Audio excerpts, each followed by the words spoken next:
morning.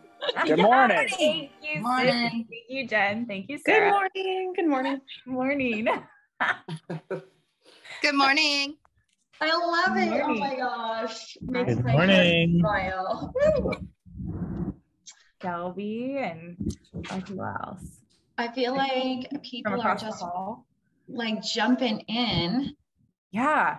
Everybody is up and going early this morning. I love it. Well, I was up and going early this morning. You're up going early. Ready to go. Let's go. Ooh, Cindy, love the energy. I love it. So Rod, you know what time is it? It's 9:01. Let's give him 30 more. I see people jumping in. We're going to let him in very quickly and then we'll get ready to rock and roll. Do we have our guest on the call too?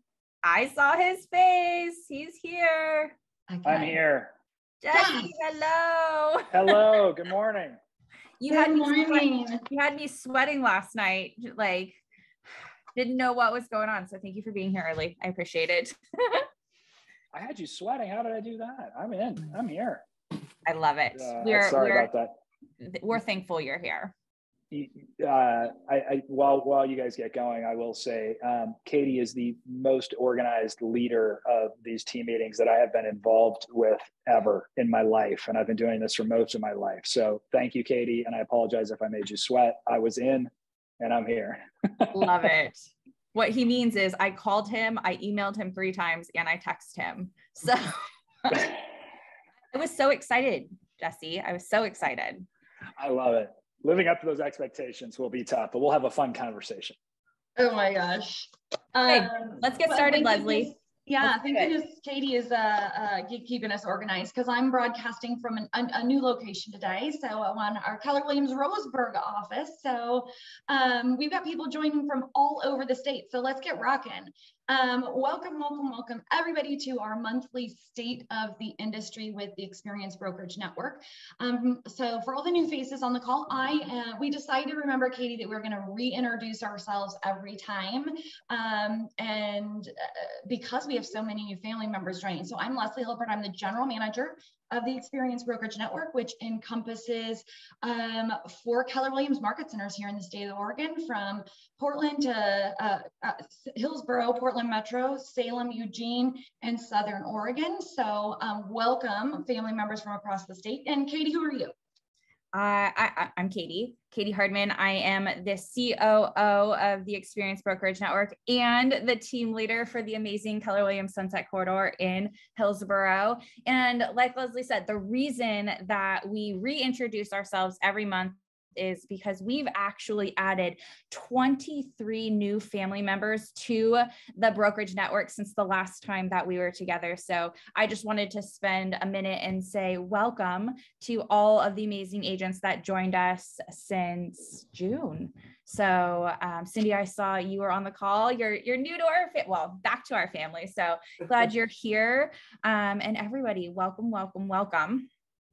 The other reason that we introduce ourselves is because we also love to shout out our top agents in the network and also give them a shout out and tell you who is just rocking it in the month of June. So this is our top agents for closed units for the month of June. And we break it up into 3 categories. So if you're new to Keller Williams, we recognize our solo agents, which is someone who solely they do this production. 1 agent does the solo production. Team is 2 sales agents combined represent that production. And then group is 3 or more sales agents do that production. So shout out to Heather Wright, who was our top solo agent for the month of June. Aubrey Martin came in second. Then we had a 2-way tie for third with Dawn Downing and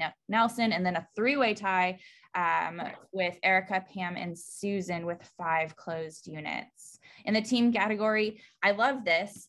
The Ben V. Mondragon Inc. was 6.25, took the lead with that 0.25 closed units, and then Johnson Fast Team in second with 6 closed units. And then we had a 3-way tie CM Realty, Connect PDX, and Kruger Kermode team with 4 closed units, and then another 4-way tie, Garrett's Realty Group, Goss RE Group, Kristen Rader Group, and Team West Homes Group with 3 closed units. Groups, PDX Property Group with 16 closed units. Now, we're also going to go over volume. So watch what happens when these numbers change. But PDX Property Group with 16 closed units, Benson Broker Group with 14, 2-way tie with Darren Darcy and Josh Cooley team with 12 closed units, Maurer Group with 11, and then Elizabeth Ramos Group, True North Broker Group, and Jesse Dillon, the Property Broker Group with 7 closed units. Now, okay, take a look at this. And we've got some other winners for closed units. So Susan Lee in the solo category taking first for the most closed volume, then Aubrey Martin, Heather Wright, Pam Dietz, and Nick Nelson. Team 3 million Connect PDX.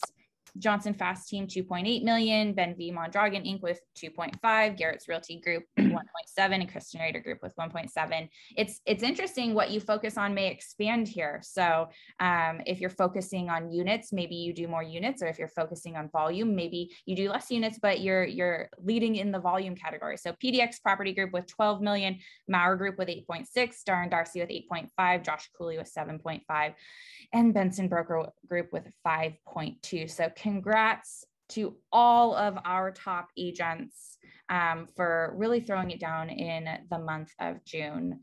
We are honored and proud to be in business with you. Okay, Leslie, let's talk a little bit about what's going on in the state of Oregon. Yeah, you know, Kate, this is interesting, a section that we brought back. And for those of you guys who are frequent state of the industry viewers, when COVID first hit, we were doing the state of the industry every single week. And then we had switched it to every single month. And gosh, about a year into that, we decided to stop doing, or I guess about a year and a half, we stopped doing our local stats as frequently, or as at least as in depth, largely because it was the same conversation every single month, month over month over month, and I was like a broken record. So we set it aside for a while and really refocused on the industry as a whole. However, we brought it back today because 1, it is mid-year review time, and 2, Katie, we get to have some pretty different conversations about what is happening. So I'm going to focus on the next couple of slides on just MLS stats out of our core service areas. And I'm going to leave the big industry conversations to our guest speaker, who will really dive deep into that. So there's been a lot of talk about what's changing, what's the impact in your business, what's going on with prices and days on market. So Katie, let's break it down. Let's start with Portland Metro. All right, you guys, MLS stats came out. I saw a bunch of people posted on your social media, so I know some of you are like your finger on the pulse of this. For those of you who don't, Portland Metro, wow, big change in our MLS action report. The big one with not a huge change in our new listings, right? We're talking about 0.1% change. However, we had 4,295 new listings in June. But I mean, in my notes on the next one under pending sales, I nearly just wrote, wow, right? Like negative 27.5% in our pending sales in the month of June. So June 2022, over June 2021, and take a look at that drop just in a single month. So from May, we had 3,122 go pending, and in 1 month it dropped all the way down to 2,563. So huge drops in that category. Closed sales, it did also a big drop there, 16.8%, right? So as we project out what the next 30 and 60 days look like, it's very safe to say with that massive drop in those pending sales, that those closed sales are going to follow suit. No surprise, our average sales price and median sales price continue to climb, but take a look at that average sales price now and median sales price out of Portland Metro, right? $633,000. So what I thought was really interesting is the number that we were watching very closely is that total market time, right? One of the big indications of a shift is increased days on market. Well, in Portland Metro, at least for the month of June, we have not yet seen that play out.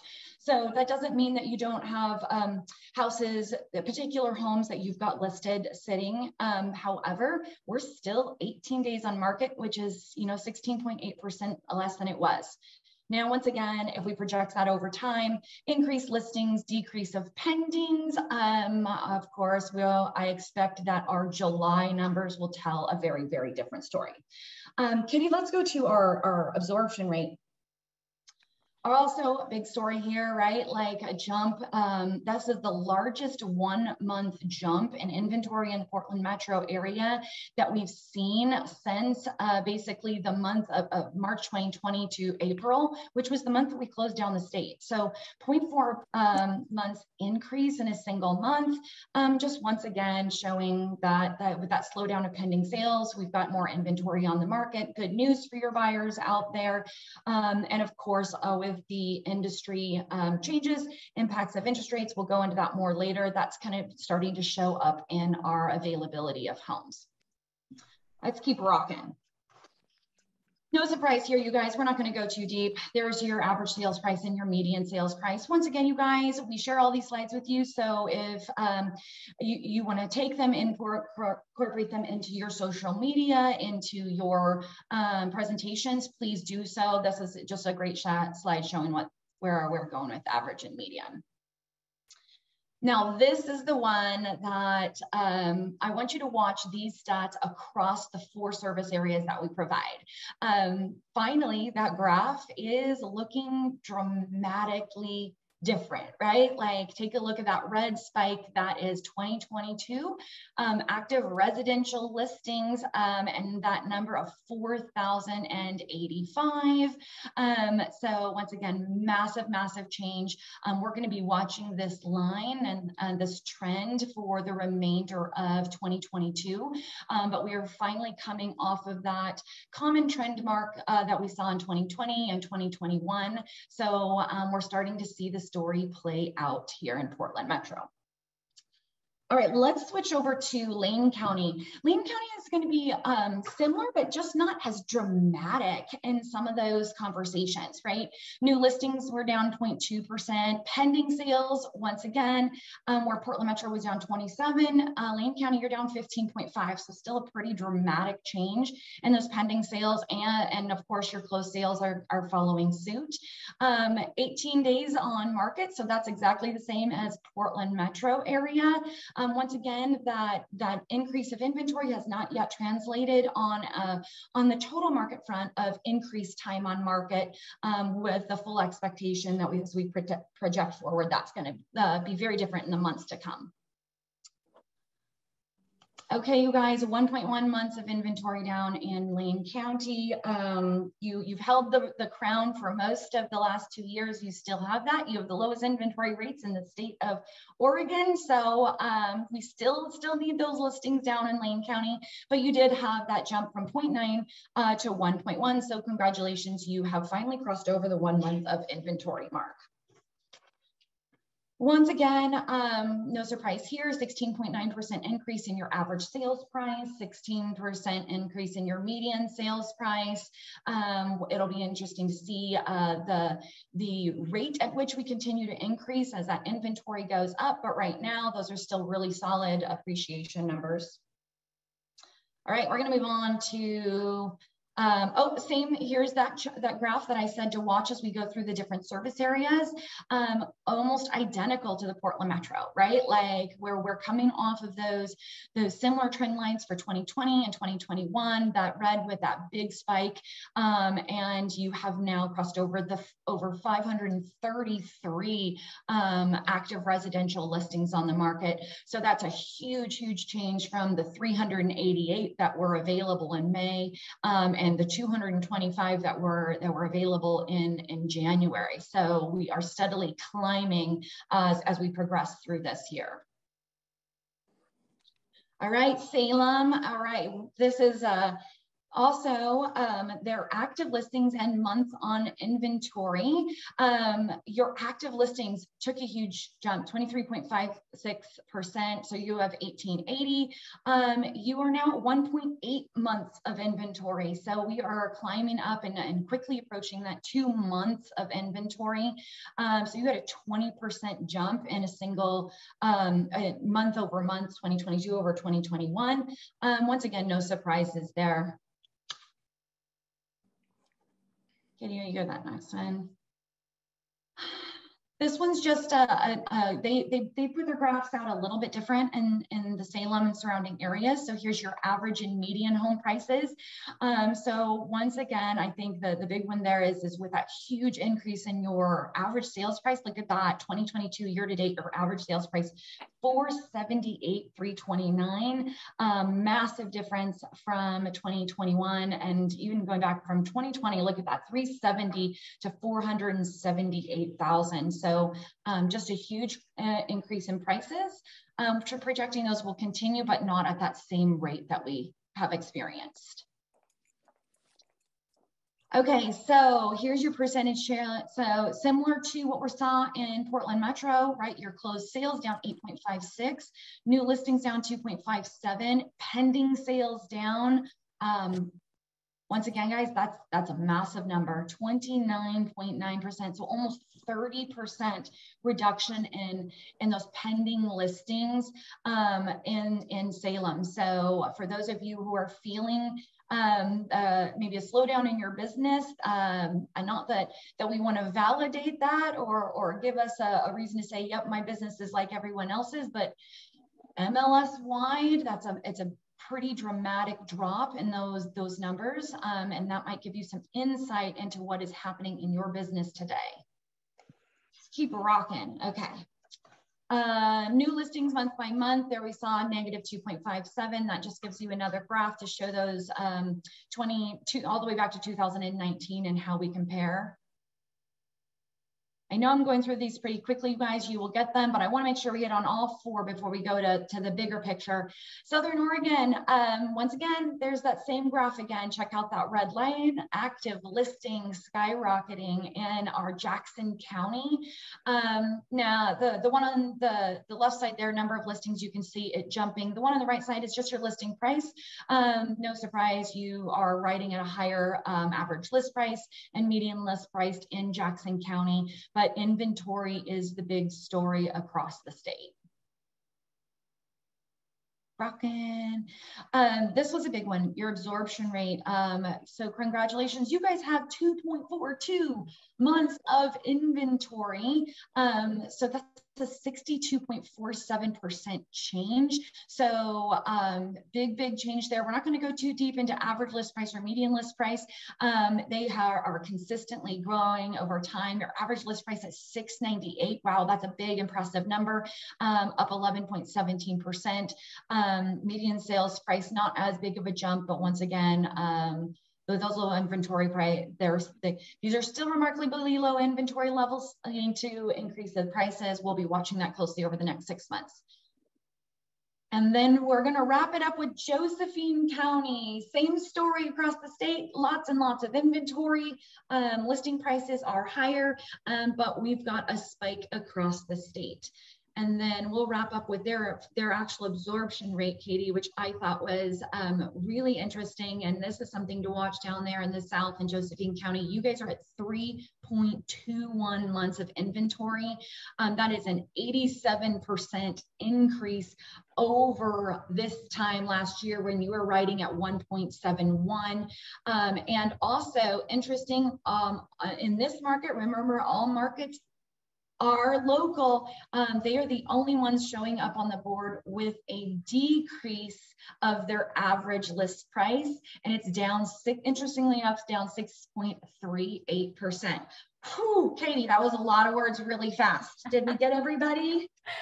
I believe so. And what I love about this is I know that there's a lot of people moving. And when you talk about where in Oregon to live, like use this data to say, why is your neighborhood or why is your county the place for people to move to? And for some, it's the affordability, some it's like less competition. Like, what is the story that you can be telling about your market that makes it the most desirable place to live? I love that. So yeah, Katie, I hope that people take these, they break them down, go through them. If you have questions, reach out. But before we went really big picture, we wanted to start right here at home because there's been so many conversations in our private mastermind groups of, do you feel this? Are you experiencing what I'm experiencing? And yeah, we really, really are. So this will probably be something we add back in for the remainder of 2022 as we watch those numbers change over time. So awesome. Thank you, Leslie. And now I'm super excited. Jesse, you don't know this, but I have heard you speak a few times, and I said, Chris, this guy is super smart. Will he come please talk to us and share the story you've been telling? And Jesse, he's the president of BKCO Mortgage. So I know mortgage and interest rates and what's going on in the industry has been a hot topic lately. So I'm excited to have you here to kind of just give us a big picture of what you're seeing, what's going on in the industry, what's trending, and then some talking points about how we can be talking with our clients about what's going on. Perfect. Thank you very much for having me. I appreciate it. It's wonderful to be here. So I'm Jesse Passafiumi, and I am the president of BKCO Mortgage. And I have been in the business for a very long time, basically running sales and marketing organizations for large mortgage companies. I joined this group last July with Chris Stewart. So super grateful to be here. And one of my passions is really just making sure that our agents have the kind of the maximum tool set, the largest tool set they could possibly have to move buyers along, right? And then to help sellers, because we're seeing a lot of inventory obviously sitting on the market. So I'll reference some of that data on a national level in this presentation.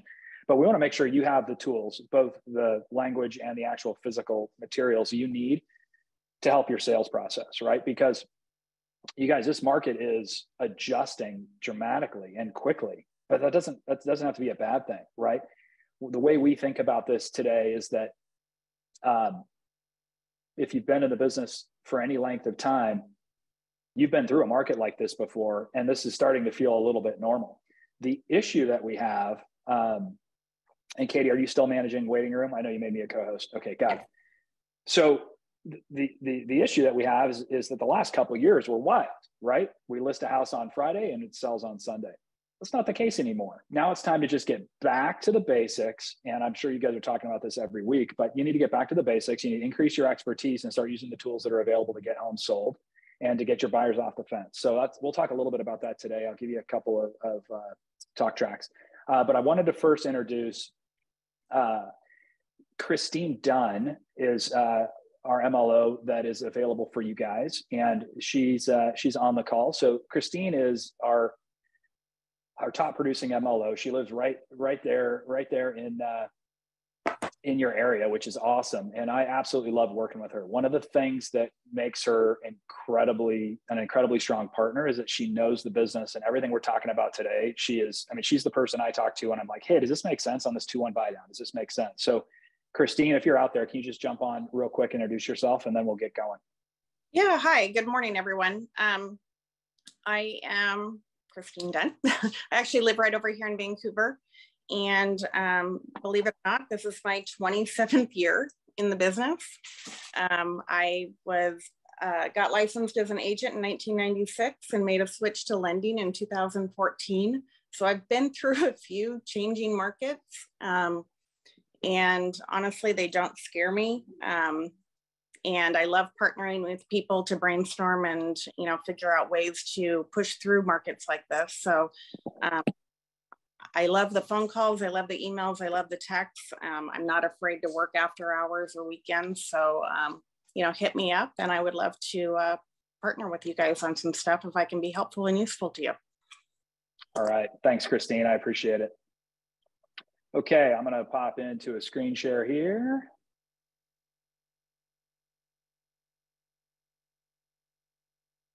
Excellent. You guys see my screen okay? Yes. All right. So I have to start. I'd be remiss if I didn't start with the breaking news. I woke up at 5 o'clock this morning, and at 5:30, we received our inflation data. We've been waiting for this for a long time. I didn't get a chance to animate this yet, but I just put this slide together for us. So interesting news today. The consumer price index, which is the measure of inflation, was printed today at 9.1% year over year. That means inflation, our inflation number is 9.1. Dow Jones had estimated our inflation number was going to be 8.8. So this represents a higher level of inflation than we expected, okay? So the markets are reacting today. It's still too early in the day to know exactly what's going to happen, but this is generally not good for interest rates. And, you know, interest rates, this is a whole like 2-hour presentation. I'm going to summarize in 2 sentences. When the economy is strong, interest rates go up. When the economy is bad, interest rates go down. So inflation is an indicator that the economy is heated up. We were hoping this number was going to come in at like 8.6, and we were going to start this recession discussion again, and we'd see rates drop. Didn't happen. No big deal, but didn't happen. The other language that we see a lot in the headlines is that, well, yeah, but it's all, you know, oil-based or energy-based. Here's the interesting thing. Excluding food and energy, CPI went from 5.9 to 5.7. I'm sorry, 5.9 versus a 5.7 estimate. So the premise here is that inflation has not peaked yet. So that means that the Fed, which is in charge of 2 things, unemployment and managing inflation, is going to have to act at the end of July. And we are estimating a 0.75, the market is assuming we'll see a 0.75 rate increase in July. So I think that's very likely, and it might even be 1%. So why does this matter to us?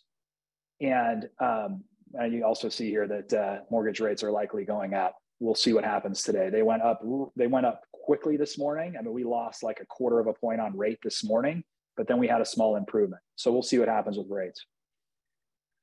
But what we have seen since August of 21 is pretty interesting, right?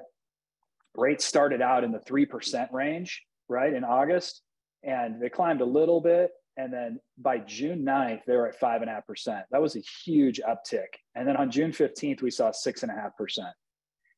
So from June 9th to June 15th, the payment, principal and interest payment on a $400,000 loan went up $257. And from July 15th to July 12th, they actually dropped a little bit down to 575, which is about where we're at. So we got about $194 back. But the primary driver, we're seeing this inventory is increasing dramatically, right?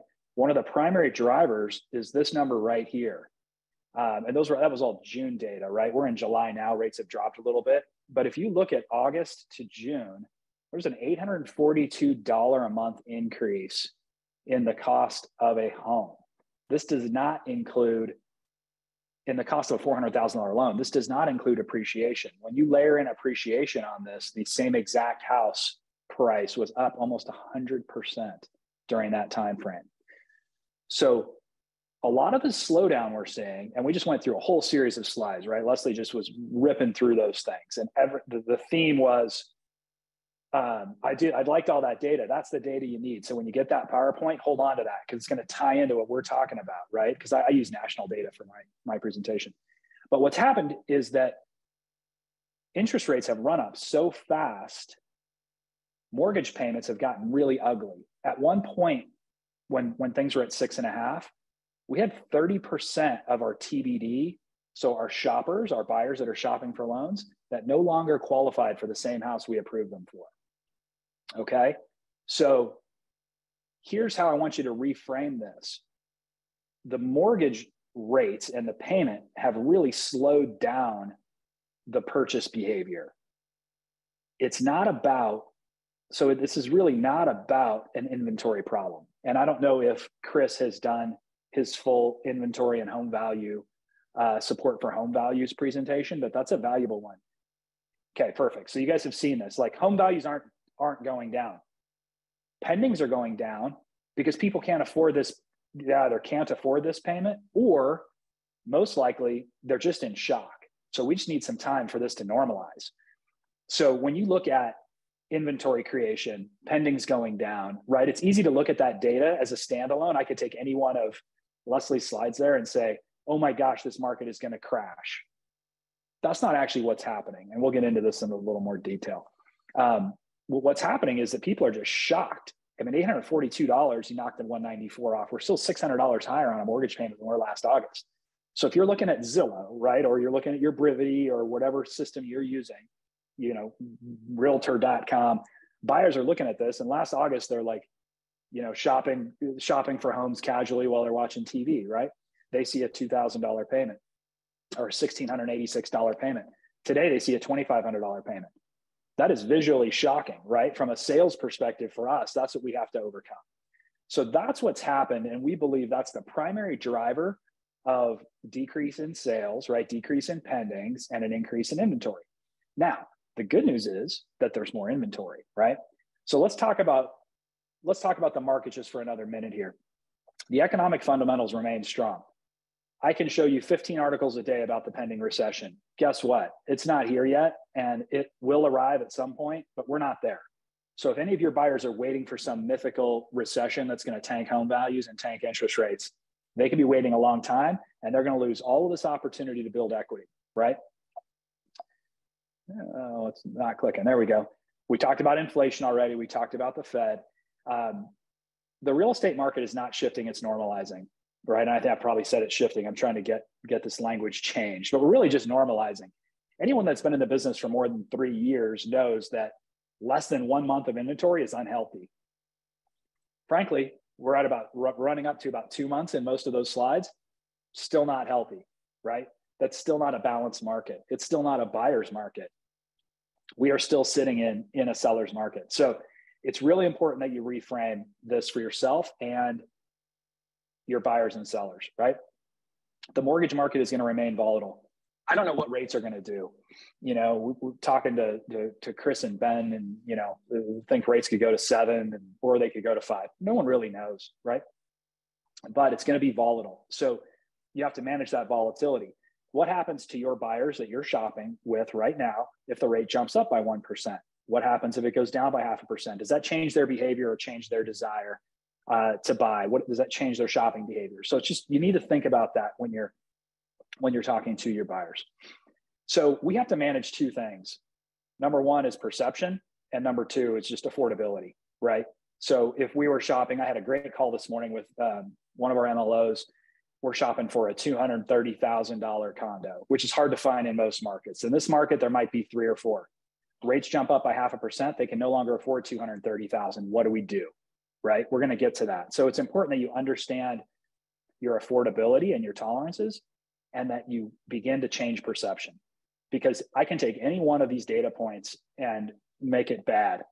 And the reality is we think the market's in great shape. And if you guys have already done the case for home values with Chris, you hopefully agree.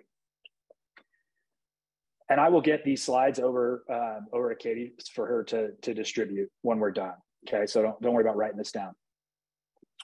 We are seeing a lot of this, so I wanted to point it out. I think interest rates are going to drop, so we'll wait to buy. Our response to that is, listen, rates have been on a roller coaster. They actually increased from 5.5 to 5.8 at the end of last week, right? Like, are you aware they went up because of a strong jobs report? Today, inflation was higher than expected, further pressuring rates. While no one knows where they're going to go from here, there's a strong case for a rate increase, okay? And we don't have all day, but just know there's a strong case. There's zero likelihood. I mean, zero confidence that rates are going to drop anytime soon, right? I am still telling everyone to lock. So remember, and this is an interesting point, you marry the house, but you date the rate. You marry the house, but you date the rate. That means that, oh my gosh, our Portland market went from half a month of inventory to 2 months of inventory.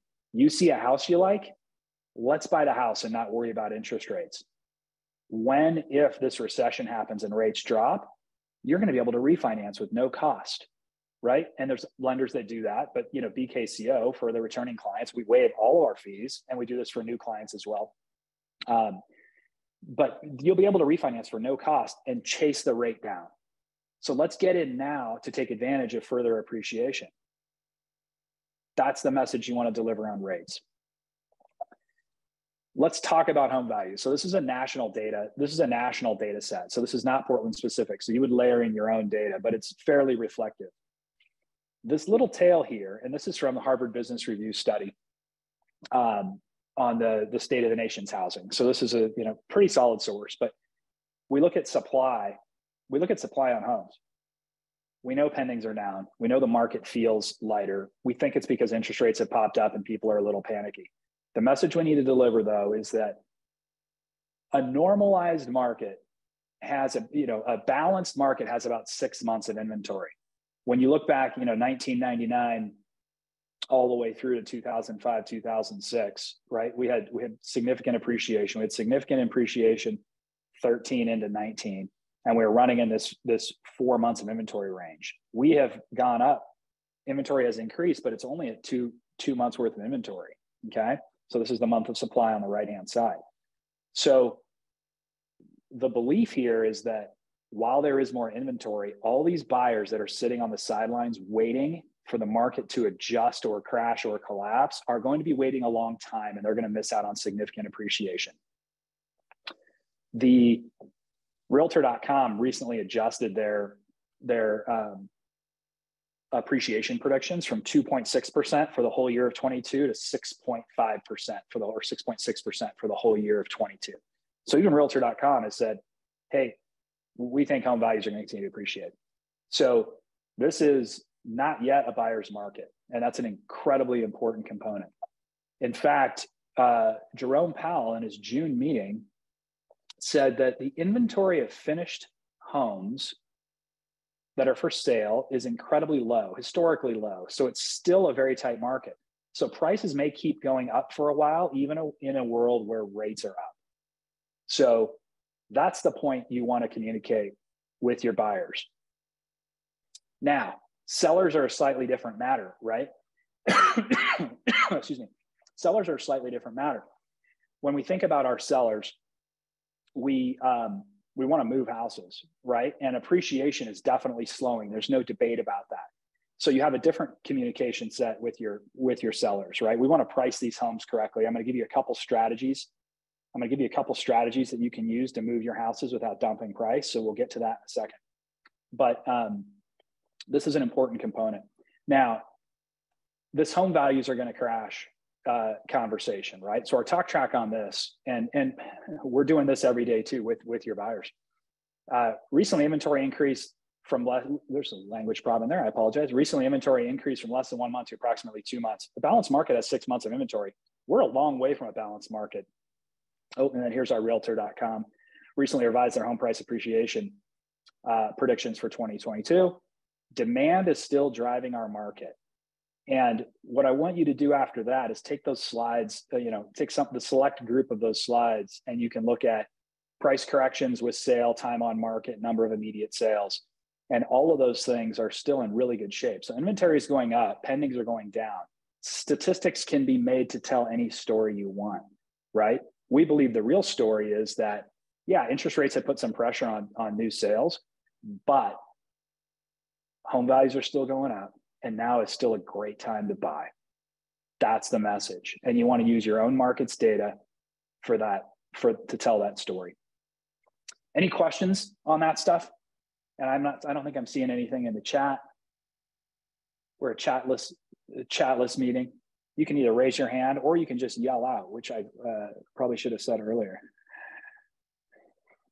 All right. So now I want to get very specific on mortgage. So some products we're looking at for this market, and feel free to use the chat to ask any questions you'd like. And then once we get through this, I'm going to show you some of our analysis documents that we have. And the takeaway for today's meeting is going to be that we'll get you PDFs of these documents to share with your buyers. Okay, so that's what we'll do at the end here. But a couple of products, and there's always questions about these products. So let's answer them for you. Use the chat or raise your hand or just yell out. Okay, so we've talked about this a little bit, but it's time to sharpen on our analysis and negotiating skills. That's all this means. We're normalizing in this market. So let's get sharper. There's a product that's available at BKCO Mortgage and at other mortgage companies called the Lock and Shop. This allows, and just so you know, I think we locked in 5 or 6 buyers last week on a Lock and Shop. And with interest rates going up today, we're heroes, right? Now, I don't know what's going to happen in the next period of time, but we ended up with some hero status on Lock and Shop. So the Lock and Shop means you lock before you have a house. You have 60 days. There's no cost to your buyer. We have one float down option, but it's a very good program. If someone is really worried about rates, lock them in. We can lock them in today. I don't know where rates are right this second. They're moving like every half a minute, but we can lock them in. So this is a good buyer tool. And when you're analyzing what are your needs of your buyer, like what are their primary concerns? If their concern is rate or certainty, which most people need certainty around what their payment's going to be, we can give them certainty. So it's a good tool for that. My favorite new to this market, but an old tool, is the 2-1 seller paid buy down. And has anybody on the call used a buy down recently? A seller paid buy down? Throw it in the chat if you have. Basically, the seller pays a portion of your interest up front, and your interest rate is adjusted in year 1. It's 2% lower. In year 2, it's 1% lower. And then in year 3, it goes back to its fixed rate. There is a cost to this. It is not more expensive, even though I have 6.5 here. Today, it'd be 5.75. We can also do this on FHA 2 to 4 units, which is great. So this is a listing tool. I just got off a call right before I jumped on with you guys, and there's a group in Arizona that's starting to use the seller 2-1 buy down as a marketing tool on their listings, because things are slowing down pretty quickly in Phoenix, a lot faster than they're slowing down in the Portland market. And so instead of lowering your purchase price by $40,000, you can offer a $20,000 incentive that highly incentivizes the buyer to buy this house, because they get to start at an interest rate that's 2% lower than what is in the market. Okay, so it's a good way to protect values while offering an incentive. And for your buyer, it's a great program. I mean, we have people that are now actively, because there's more inventory, they're actively shopping and saying, I'll make you an offer. Instead of offering you $30,000 less, I'll offer you $10,000 less, and I want this 2-1 buy down so that my mortgage payment is low, right? Remember, the number one issue we have going into this market is that mortgage payments have gone up by $1,000 since August. So how do we mitigate that? This is one of the tools we use.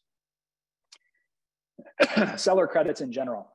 Up to 5% of the purchase price can be paid by the seller. So if you don't want to do a 2-1 buy down, you can just do a standard seller credit. You pay all closing costs with this. You cannot pay down payment, but you can pay closing costs and you can buy your interest rate down. So Christine is some good tools to analyze that, how much we can offer as a seller credit. And I'll show you the benefit of that in a second. Also, assumable loans. Cindy, how much of a cost? I'll show you an analysis, Cindy, of what a 2-1 buy down looks like and what the cost would be. Okay, we have a calculator. And at the end of the call, Christine's going to be able to, you're going to reach out to Christine. I'll give you, Christine, can you put your contact information in the chat if you don't mind? And then she will work with our team to get you the PDF copies of this. And then I'll get the deck to everybody. There are assumable loans. Now, everyone's talking about this, but this is one of those things. It's a good marketing tool, but not necessarily for everybody. But an FHA and a VA loan are assumable, meaning if you have a seller that's sitting on a 3% FHA loan from 2.5 years ago, the new buyer can assume that loan. They go through a full loan approval with the servicer of that mortgage. And the only downside of this is that if they owe $200,000 on a $300,000 house, your buyer has to come up with $100,000 and they can't use secondary financing. So that's the kind of the limiting factor of the assumable loans, but we're seeing it happen more and more. Now, we're happy to advise on those and we'll talk to you about it, but we don't do any work on those. Your buyer has to qualify in a full mortgage transaction with the lender that is currently servicing the loan. And the last thing on products that I'll bring up, 5-1, 7-1, 10-1 ARMs, less than 10% of our market is adjustable rate mortgages. I know last time we had a cycle that felt kind of like this in 2006, like 60% of all loans were adjustable rate mortgages, right? So we're still less than 10%. The yield curves have inverted and there might be some opportunities here, but generally speaking, from a mortgage bank perspective, Fannie, Freddie loans, the rates are not better today on 5, 7, and 10-1 ARMs. Some community banks are offering an interesting product there. You might see it, from your credit union, but the standard market is still 30-year fixed. But we're hoping that we'll see rates improve here, and that helps us improve affordability. Okay, cool. Any questions on that? And I'm going to get into some analysis on these products so you can see what it looks like. All right. Maximize this here, make this work. Get my formula bar. Okay. So let's start with I'm going to start with the cost of waiting. Inflation statistics, just Google CPI. And you'll see those numbers. It's huge news. It's all over the front page of the Wall Street Journal and everywhere else on the CPI print. Okay, so when we're communicating, we built this toolbox toolkit to help you communicate clearly, to help you understand some of these tools, but also help you communicate clearly with your buyers and sellers. So the first one is cost of waiting. And if we are looking at a $500,000 purchase price, so these things can be adjusted based on what you need.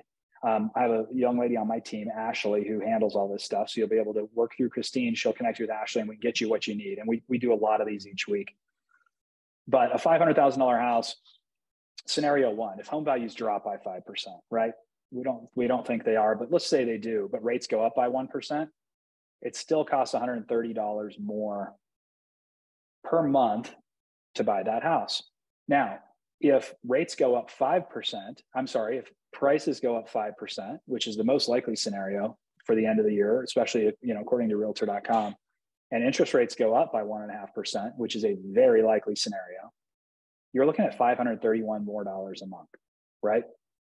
And with a 0% appreciation and a 2% interest rate increase, you're looking at $531 a month. These numbers are very significant. And why are we using this potential cost of waiting? Because the number of TBDs we have, to be determined, that haven't found a house but have a full loan application in our system has doubled in the last 60 days. That's why pendings are down, because people are sitting on the sideline. So how do we get them off the sideline? We say, hey, what do you think is going to happen with the market? Here's what we think. We think scenario 2 is the most likely scenario. And if you wait until October, you're likely to pay $531 more a month on a $500,000 house. It's incredibly impactful, right? So that's the potential cost of waiting. The next tool that we have built we call it the buy box. This is a study of how we increase your purchasing power using seller credits, okay? So if we were looking at a house in January or February at $500,000, 3.75, we had $100,000 cash to close and a P&I payment of $1,800. So those are the same in all three. So this is the same exact payment. We can get you into a house. How much can you afford with the same exact payment as January? So you were excited in January, you're nervous in June. Let's get you as close to January as possible. So the issue people have is this move from 3.7 to 5.7 is they have lost from 500,000 down to 419. They lost $80,000 in purchasing power. How do we get some of that back? Here's the answer to the question. We use a seller credit. So we use a seller credit and we negotiate that into our purchase. And we use some of that to buy down the rate. And we use some of that to pay for closing costs. But check this out. If you do a 4% seller credit, you get to $460,000, not quite to 500, but you didn't lose $80,000 or $100,000 of value that you can afford. You're only losing $40,000. And with home prices kind of becoming more rational, this is a good way to go back to your buyers from October, November, December, January that feel like they missed out, or even last spring, right? We're calling people from last spring going, hey, you didn't miss out. We're just going to use seller credits and get you right darn near where you were. The same 100,000 cash to close, the same P&I payment, we're right at 460,000. And if you watch social media, I mean, there's a lot, no one can afford a house. No one can buy a house. Very few people are talking about, let's just shift the way we buy the house to get us back here. Okay. The third tool is the 2-1 buy down. This is, if you have a listing that's been sitting for 60 days or 30 days even, or even 2 weeks, this is a great tool. And someone asked about the cost of the 2-1 buy down. There is no cost, right, from an incremental increase in cost. But what we do is we subsidize our payment. So if we're at $575 today on a $500,000 home, your first year would be at $3.7, your second year is at $4.7, your third year is at $5.7. Your monthly payment decreases by $600 in the first year, $300 in the second. The total cost of that subsidy is $10,943. So that's what your seller would pay, or that's what you would ask for from your seller. And if you're at a higher price point here, this little widget does the math for you. So it's $16,000 at $750,000. And in the first year of home ownership, we are saving $900 a month.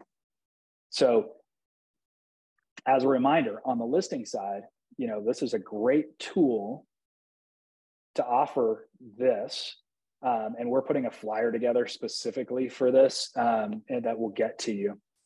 So you'll start seeing that stuff come out from us. But this is a great tool. Instead of knocking $50,000 off your house, why don't you offer a $16,000 incentive? Knock a little bit off so you get that refresh in the MLS, but then offer the seller incentive. And then, like with BKCO, we don't charge any fees, and we offer a $1,000 lender credit. That's our advantage. That's our Advantage Plus program for just internal agents, right? And so when you combine this 2-1 buy down with the closing cost incentives, you have a pretty good package that you can put together for a buyer, right? And they need to call us, and we'll take care of them, and we'll get the loan closed on time so that your seller will know exactly what they're getting into. Yes. So Matt, I'm going to have you email. So in order to get these documents, I'm going to have you email Christine, and then we will shoot these documents over to you. I will give you this whole package as a PDF, and then we actually we're building this with a cell protected version, which we should be able to release next week. But for now, we'll get you PDFs, so let us know what price points you want, and we'll shoot those over to you. The last one I want to go over, because we're approaching our 10 o'clock spot, and I'd like to answer some questions, is asking for a seller credit versus a lower offer price. So if you're shopping for a $500,000 house with your buyer, you can slide in at 480, or you can make a full price offer. The advantage of the full price offer is that home values then remain high in your market. There's a lot of advantages, right? I don't need to explain them to you, but it's better that we all are working to preserve values for the long term and benefit our buyers. So a full price offer today at 5.75 is $500,000. So if we want to offer 4% less at 480, our P&I payment is $2,521. So if we were shopping in January for a $500,000 house, that house today we think we can get for 480. It's not really the case, but you have to humor me a little bit here. The monthly savings with the price reduction is $105. Fast forward, offer full price, ask for a 4% seller credit, use 3% of that to buy your rate down to about 4.875. And these are all estimates based on market and what's happening today. You need to get quotes to know exactly what that looks like. Check this out. You end up bringing in $52,000 versus 55. So you save $3,000, $2,800 on your cash to close. And your P&I payment is essentially $245 less than the full price offer, right? And 130 something less. So you literally can save your clients hundreds of dollars a month just by more intelligently negotiating. And guess what? If you are in a multiple offer situation, which is still happening, or you have a seller, they're all very, very happy to have full price offers, right? And then when you are, working with buyers and, future sellers, it is a much better scenario. So we love this methodology. Like, stop grinding down prices, start asking for seller credits, right? Because your buyer wins and your seller gets a full price offer or near full price, right? So you guys need to negotiate on your own. So that's how we're thinking about products, right? It's expensive to wait still, even though the market is normalizing. How do we if someone was on the fence months ago or last spring, we can pull them off the fence using seller credits, right? And the 2-1 buy down, great tool for moving your listings. Great tool. We're actually sending an alert out today that's now available on FHA 2 to 4 unit as well. And we have a 1.5 half buy down option also. So there's some flexibility there, and Christine can help you with all of that. The last piece is use seller credits either in combination with price reductions or in lieu of price reduction, right? Use these seller credits because with rates having gone up, your buyers will benefit. So what we have to do, interest rates are up, they're probably going up more. Makes it harder to buy a house. All of that is true. What we have to do is be able to understand the tools that are available and help people normalize this current market, right? The shock of rates going up will fade in the next month completely. In the meantime, we need to sharpen our skill set and our expertise. So that's it for me.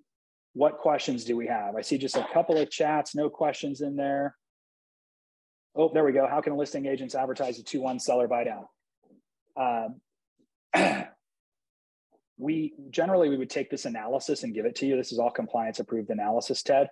And, you would say seller is offering a credit for a 2-1 buy down and no fees through our preferred lender. Ask for more details. So work with your broker's compliance department, but the document I'm going to send you is compliance approved. It will help you calculate the dollar amount for your seller, and then you can just put that on a flyer. So we have a group in Seattle that's doing this. They just go, up to $20,000 in credit to improve your interest rate. And we do avoid interest rates, improve your starting interest rate by 2% and no fees and $1,000 lender credit, right? So you can get as simple as that.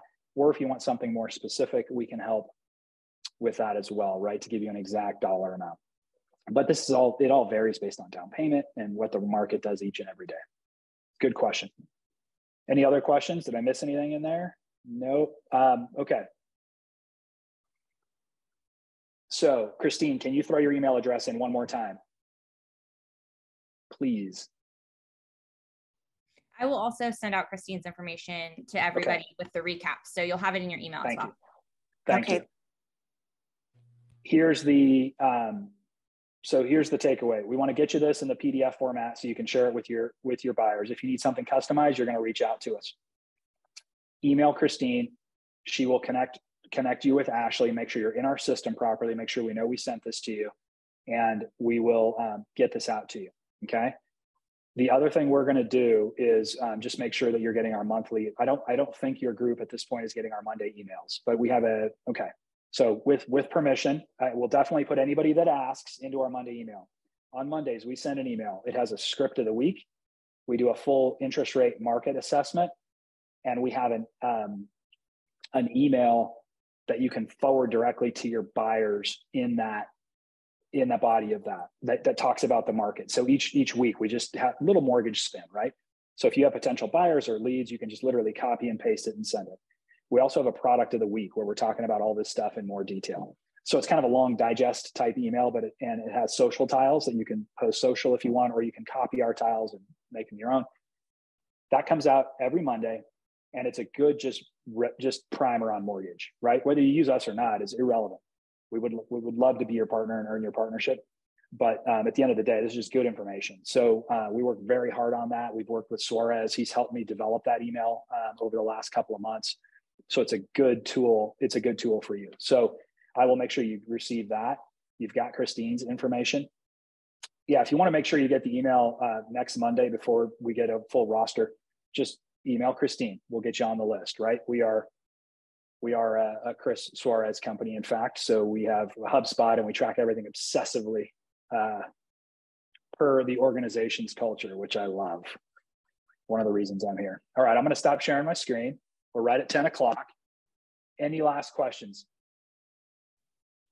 I think we got everything in the chat. And then, like we said, we will send everything in the wrap-up email, all the contact information. And once again, if you want the emails immediately, we'll have Christine's information in there. You can reach out to her directly as we prep to get a regular information out to you on that Monday email. So, Katie, I think that's it. We wrapped it up. We went local, we went industry, we went deep on opportunities. So I think we should call it a day and see everybody next month. Thank you, Jesse. Thank you, Christine. All right. Have Thanks, a great day, everyone. everyone. Nice Thanks, to be here. Jesse. Bye-bye. Bye, guys. Have a powerful day.